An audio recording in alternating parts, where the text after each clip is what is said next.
আপনি একজনকে উপদেশ দিলেন চিনি খাওয়া স্বাস্থ্যের জন্য খুব ক্ষতিকর, চিনি খেও না, চিনি খাইলে জীবন শেষ। আপনি যে 4 চামচ চিনি দিয়ে চা খেলেন, আপনি এক মুখে বললেন আমি বাচ্চা 2 চোখে দেখতে পারি না, বিরক্ত লাগে।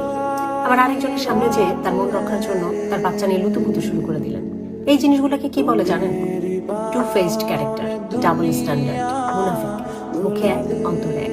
আপনার কাউকে ভালো না লাগতে পারে, সবার ব্যক্তিত্ব সবার পছন্দ হবে এমন কোনো কারণ নাই। পৃথিবীর সবকিছু সবার ভালো লাগবে এমনটাও না। কিন্তু আপনি যা না তা যখন প্রিটেন্ড করেন, সেটা হওয়ার অভিনয় করেন, এটা ডেঞ্জারাস।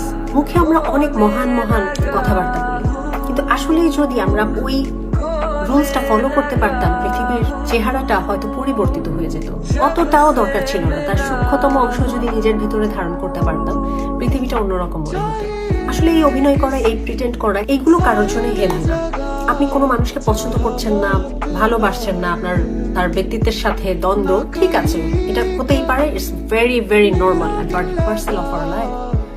আপনি ব্যাপারগুলোকে অ্যাভয়েড করেন, চুপ থাকেন, ইগনোর করেন, what ever the form is.